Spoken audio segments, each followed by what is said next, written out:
start us off with the first question today? I guess for starters, how do you go into preparation defensively with seeing what happens on Iowa's quarterback this Saturday? Traditionally they still want to run the ball first. They play with multiple tight ends, heavy sets. They are a throw second mentality, and the backup is a big guy. He's got a big arm, talented in that aspect. Not as mobile as the starter. So we'll take that into consideration on the way we're game planning. But they still have the same personnel around them. So we got to be able to hold up in the run game, be able to hold up on the line of scrimmage, and be able to be creative with the ways we cover our tight ends. The defense looked like it played outstanding, but having watched it back, I forgot that they had a couple of open, should have been touchdowns that were dropped or overthrown. So how do you address the secondary coverage where there's been a lot of big plays to the other team's passing games this season? Yeah, the two times they were open was on a double move, like that happened. We also hit them on a double move, right? And then a play action pop pass where we lost eyes. But that is, that's the give and take where you are aggressive in the way you play the game defensively and trying to get hits on a quarterback. And when the quarterback gets hit as much as he did, you tend to overthrow those type of throws.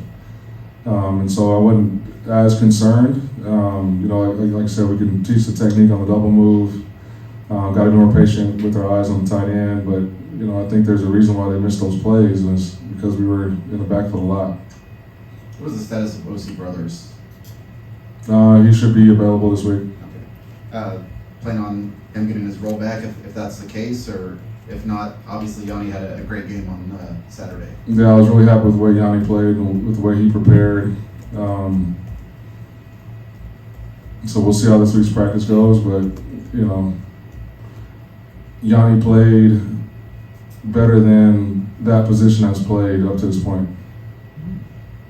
Brian, what was the key to unlocking this run game over the past 2 weeks? I think just a combination of things. One, I think our offensive line is playing better. Obviously, Gus getting inserted into the lineup and feeling comfortable helps, just with his experience, his athleticism, his mindset, the way he communicates. I think our running backs are starting to hit their groove, and we as an offensive staff are finding out what they're good at and what's their comfort level and the type of runs that we're calling. And I think the HUD's ability to push the ball down the field also helped to create favorable boxes to run the ball. And I thought Graham did a nice job of sticking to what was working. And anytime we can run the ball the way we did and have balance that way, it bodes well offensively for sure. Do you have an update on Max Clear's status? Still waiting on the diagnosis. It didn't look great, but we'll see. And then obviously, if he were to miss time, you got Garrett Miller. Just can you talk about what he brings to the table and what you saw out of him on Saturday? You talking about Garrett? Yes. Yeah.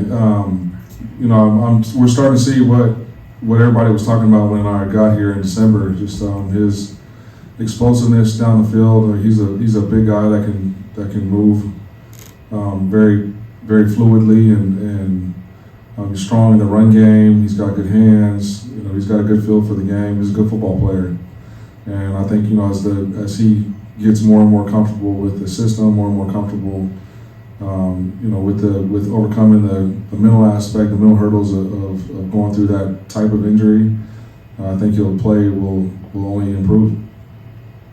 And Ryan, can you talk about how you just kept Devin Mock to be engaged? I know he had the fumble again, but you guys had him right back out there a series or two later and let him carry the ball at the goal line and score as well. Yeah, one, you hold him accountable, right?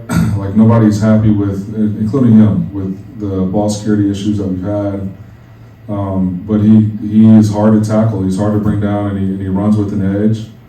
And so of course, like, you know, we got to the sideline and you know, we had a conversation.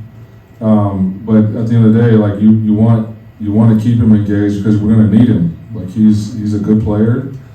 He runs the football very well. Like I said, going against him defensively, like, he was hard to bring down, and so you want him to continue to maximize his potential, and we're better when he is running the ball, and so you know, you don't want to take the stinger out. You don't want to take his running style away from him, because that is part of who he is and why he's good. But he's got to understand, man, when he has the ball in his hands, he's got our program's life in his hands, and he's got to protect that at all costs. You think it's a fair assessment to say that the offense has really developed an identity for running the football? That's become maybe the strength of the offense? You know, it was definitely the strength on Saturday.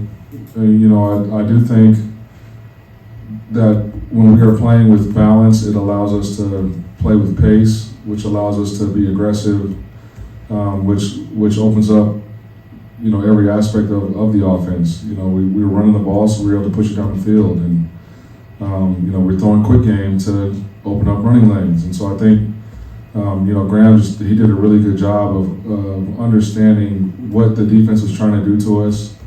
You know, how to counter that, and then when they adjusted, how to adjust based off of what pictures they were presenting, which is why we had the sort of offensive output that we did on Saturday. Was the defense more aggressive than the first 4 games this last Saturday, as far as blitzes go and stunts, things of that nature? Yeah, I would say so.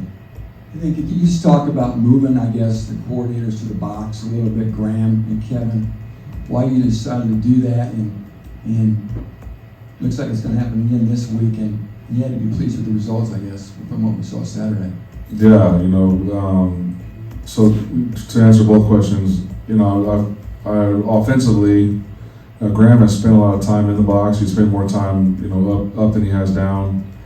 And I think with Hudson's maturity and his understanding of the offense now, it allowed Graham to go up top, because you can see you can just see better from up there, right? You can see the rotations defensively. You can see alignments. You can see what happened, you know, during the play from that bird's eye view a lot cleaner than you can from the sideline. And Graham's got great communication with Daggy, and Daggy's a former quarterback, and so he can talk to the cues when in between series to relay messages that Graham has. So that's why we made that move offensively, and obviously it worked. And so, you know, if it ain't broke, don't fix it, right? We'll keep him up there. The defensively is the same thing. You know, Kane for the last 2 years, and even, you know, when he was at SMU was upstairs. And so I felt like the communication that he and I had the last 2 seasons when he was in the box was very informative and quick and concise. And, you know, nobody knows the defense or the signals the way I do, and so it just made sense for him to go upstairs and for me to be signaling and for us to communicate that way on game day. Let's talk about Iowa and their ability to win games and special teams and defense, and you've seen them obviously over the years. Yes, on paper they've got some issues with injuries, etc. What makes them especially dangerous, or is that really what makes them especially dangerous to you? Yeah, so to me what makes them dangerous is that Iowa's going to be Iowa, and they have been since 1999. You know, they're going to play really, really sound defense and not make mistakes. They're going to make you earn it. Special teams is going to be a weapon for them. And then they're going to manage the game on offense and not try to do things just to do them. They're going to try to control the clock, and you know, if they can win a game 9-6, that's the style of play that they like. And you know, I know people, you know, out that way are upset with that model, but it's worked since 1999. So you know, I getting to know Coach Ferentz, you know, over the last couple of years, and then now as a head coach, like you just tell, like that program operates the way it operates, and they don't care what anybody else thinks about it, because that has been a winning formula for them. So we'll have to do a good job of not letting them dictate the pace, dictate the tempo, or dictate the style of play, and try to do everything we can to play our brand of ball and make them adjust to it. Any more questions for Coach? All right, thanks, Coach. Thanks, everyone. Thanks.